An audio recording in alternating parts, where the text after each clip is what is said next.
Farhad Abbas laporkan Silvi Hais ke pihak kepolisian karena mengaku telah mendapat ancaman akan dibunuh oleh Silvi. Lantas, bagaimanakah kronologis dari peristiwa yang kabarnya terjadi di Toserba Bogor itu? Berikut informasinya.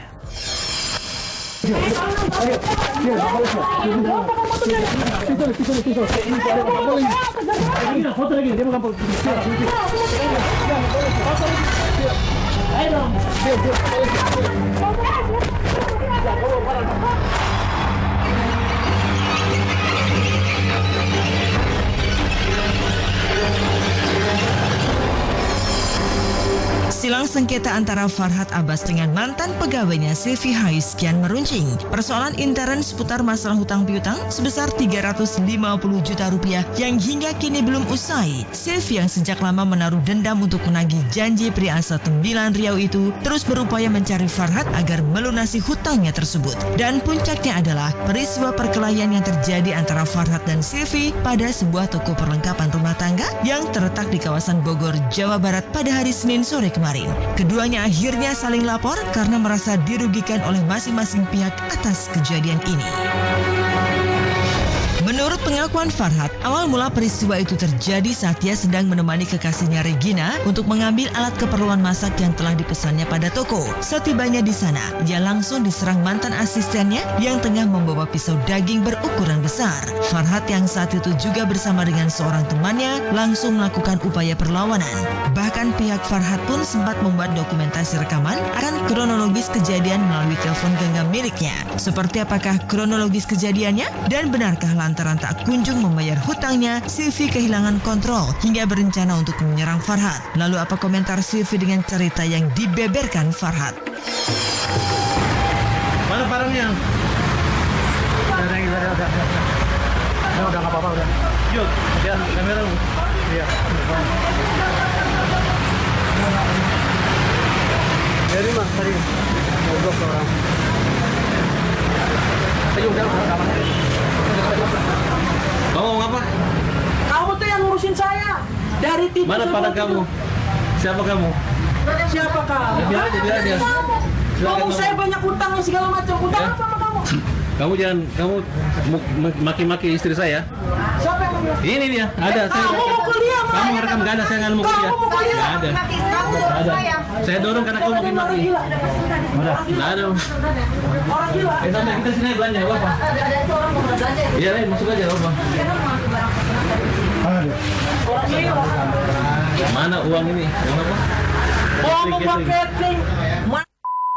Lo berapa gaji saya? Lo jelasin ya. Dari saya ikut neng-teng sampai tas kamu, berapa saya dibayar sama kamu? Kamu lupanya Daniati semua saya yang bayarin. Uang gue semua udah gua bayar. Berapa bayarnya? Itu ada perempuan Pak, keluarin Pak, bawa barang loh. Serem banget sih, gila.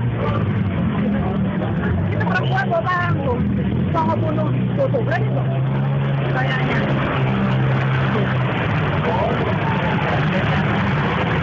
Gua ajar aja.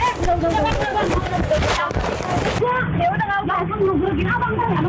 Jangan apa? Udah jangan apa? Tuh. Jangan sama. Udah enggak dia udah pulang Pak. Enggak, bukan. Laporin aja.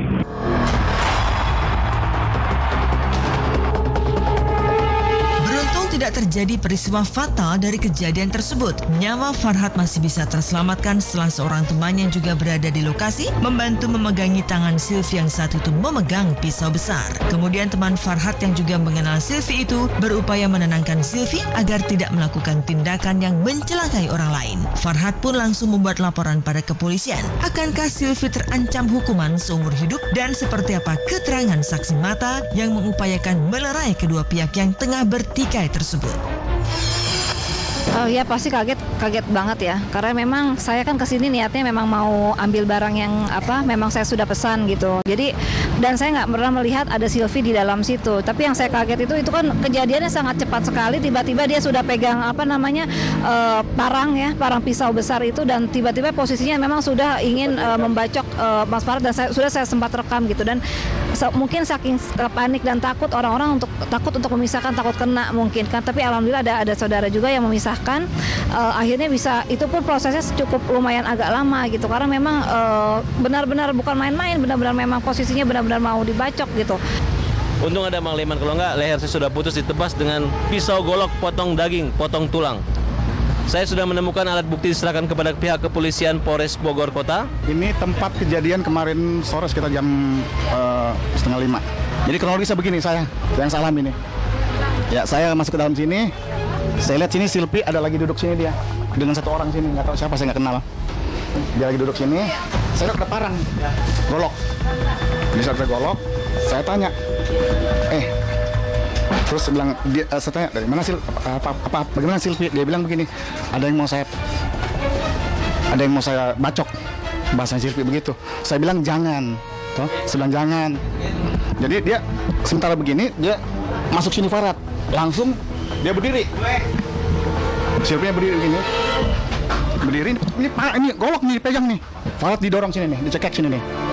Ini parang nih kan, ini golok lah, golok ini nih. Ini saya pegang begini tangannya Silvi, nggak seperti tangan begini, tangan begini enggak. Tangan gede itu, masih pegang tangan goloknya nih, masih pegang golok. Saya bilang kamu bisa kena loh, perekamannya ada. Jadi saya bicara berdasarkan faktanya aja. Betul, bahwasanya kami terima laporan daripada pelapor Saudara Farhat Abbas pada pukul 18.30 terkait dengan adanya tindak pidana ancaman dengan kekerasan. Adapun kejadian di depan toko Makmur Jaya di Jalan Pajajaran, kejadian pada pukul 16.30 WIB. Jadi untuk sementara barang bukti yang kita amankan adalah sebilah pisau daging yang digunakan untuk memasak yang ada pada toko tersebut. Yang dilaporkan oleh Saudara Farhat adalah sebuah peristiwa di situ terjadinya pengancaman dengan menggunakan senjata tajam.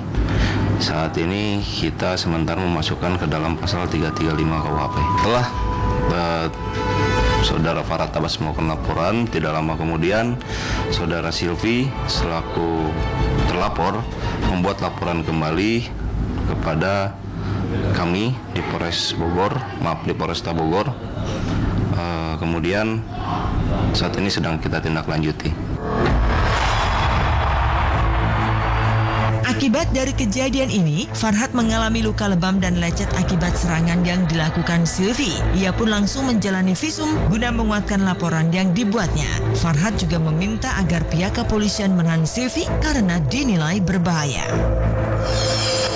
Saya anggap ini pembunuhan berencana yang mungkin tidak selesai, tapi ada perbuatan, dan Silvi dikenai ancaman hukuman seumur hidup Undang-Undang Darurat tahun 51 dengan membawa senjata tajam. Saya tidak menduga, karena ini teman dari Kolaka, udah kenal dengan si Silvi, tapi karena Silvinya berkomunikasi sudah dijelaskan bahwa jangan membunuh, ternyata untung ada abang ini yang menahan saya, kalau tidak waduh sudah habis. Kita udah diperiksa 3 saksi di Polres, malam itu langsung saya sudah dipisum, goloknya sudah disita. Saya minta polisi untuk panggil lagi yang namanya Teti di sini untuk periksa, karena dia yang menyerahkan si Silvi yang minta goloknya.